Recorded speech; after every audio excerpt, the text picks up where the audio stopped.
Assalamualaikum warahmatullahi wabarakatuh. Perkenalkan, nama saya Fani Putri Anggraini dengan NIM 2190302045 dari A1. Di sini saya ingin mempresentasikan buku kerja 10 dan 11. Buku kerja KWU 10 yaitu identifikasi akses pembiayaan atau modal usaha baru. Unit usahanya pakaian wanita, produk atau jasanya Anabila.tour. Di sini elemen yang pertama yaitu identifikasi pentingnya pembiayaan atau modal, kriteria unjuk kerjanya, alasan kebutuhan modal usaha baru. Di sini saya memilih penanaman modal, siklus pengembangan produk yang panjang. Yang kedua, sumber-sumber modal personal identifikasi. Di sini saya memilih dana pribadi, pendiri, teman atau keluarga. Selanjutnya, potensi peningkatan pendanaan dipersiapkan. Di sini saya memilih personal funds atau dana pribadi dan equity capital atau penyertaan modal. Yang kedua, identifikasi sumber-sumber pembiayaan ekuitas. Kriteria unjuk kerjanya business angels.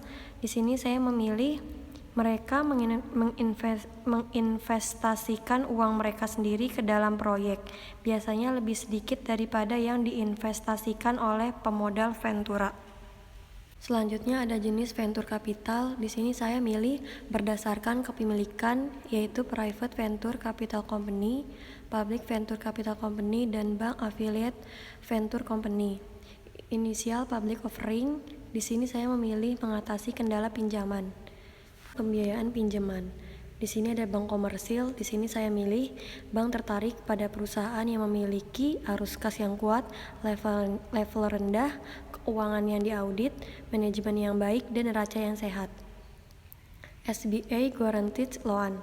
Di sini saya memilih program SBA yang paling terkenal tersedia untuk usaha kecil atau KUR. Sumber-sumber pinjaman lain, di sini saya memilih teman dan keluarga, kartu kredit, dan jaringan langganan peer-to-peer. Yang keempat, identifikasi sumber-sumber kreatif pembiayaan dan modal. Leasing atau sewa. Di sini saya memilih sewa merupakan perjanjian tertulis di mana pemilik properti mengizinkan seorang individu atau bisnis untuk menggunakan properti tersebut selama jangka waktu tertentu dengan imbalan pembayaran. Keuntungan utama dari leasing adalah memungkinkan perusahaan mengakuisisi penggunaan aset dengan uang muka sangat sedikit atau tidak sama sekali. Selanjutnya, SBIR atau Small Business Innovation Research dan STTR atau Small Business Technology Transfer. Grants Program. Di sini saya memilih program SBIR adalah program hibah kompetitif untuk usaha kecil di tahap awal dan proyek pembangunan. SBIR adalah program 3 fase yang berarti bahwa perusahaan memenuhi syarat memiliki potensi untuk menerima lebih dari satu hibah untuk mendanai proposal tertentu. Buku kerja yang ke-11 yaitu identifikasi dan evaluasi peluang pemasaran. Unit usahanya pakaian wanita, produk atau jasanya Anabila.tour. Langkah-langkah yang pertama yaitu identifikasi peluang pemasaran. Kriteria kerjanya 1.1, informasi tentang kebutuhan pasar dan jenis pemasaran. Dianalisa untuk mengidentifikasi peluang pemasaran. Hasil atau rekamannya, di sini saya memilih kinerja pesaing, kebutuhan pelanggan, persyaratan hukum dan etika, tren dan perkembangan pasar baru dan berkembang, profitabilitas dan angka penjualan. Jenis-jenis pemasaran dapat mencakupi, di sini saya memilih pemasaran bisnis ke bisnis, pemasaran barang, pemasaran sektor publik, pemasaran layanan, dan pemasaran jarak jauh.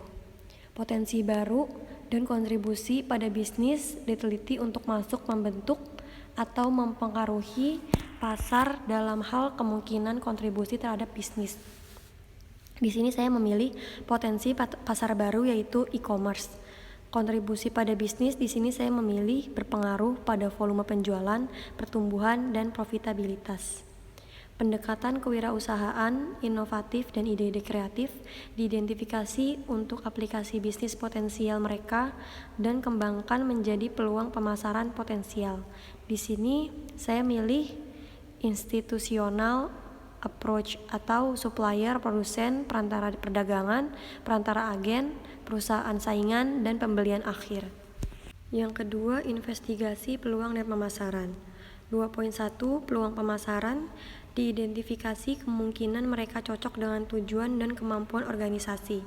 Peluang pemasarannya di sini saya memilih penetrasi pasar, yaitu menjual lebih banyak kepada pelanggan yang ada, meningkatkan pangsa pasar dalam segmen yang ada, membuat orang membeli jasa pengembangan bisnis setiap memulai usaha. Dan saya juga memilih pengembangan produk, yaitu dijual kepada pelanggan dengan mengubah FIB atau Features, Advantages, and Benefit dari produk, mengubah model, atau menambah ukuran baru. 2.2 Hasil evaluasi peluang. Di sini saya memilih desain fungsional dari produk dan daya tarik penampilannya. Yang kedua, fleksibilitas, memungkinkan adanya modifikasi ciri luar dari produk untuk memenuhi permintaan konsumen atau perubahan teknologi dan persaingan. Dan juga saya memilih keamanan produk yang tidak. 2.3 Kelayakan finansial dari setiap peluang pemasaran. Dinilai berdasarkan faktor eksternal, biaya, manfaat, risiko, dan peluang. Kelayakan finansialnya di sini saya memilih faktor eksternal, biaya, manfaat, risiko, dan peluang. 2.4 Kemungkinan strategi pesaing potensial. Diidentifikasi dari pesaing dengan produk atau jasa yang sama. Strategi pesaingnya di sini saya memilih pemotongan harga, kupon, penjualan 2 untuk 1. 2.5 Ranking peluang pemasaran dalam hal kelayakan dan kemungkinan kontribusi bagi bisnis. Di sini saya memilih top ranking topik, seasonal topik, dan new topik.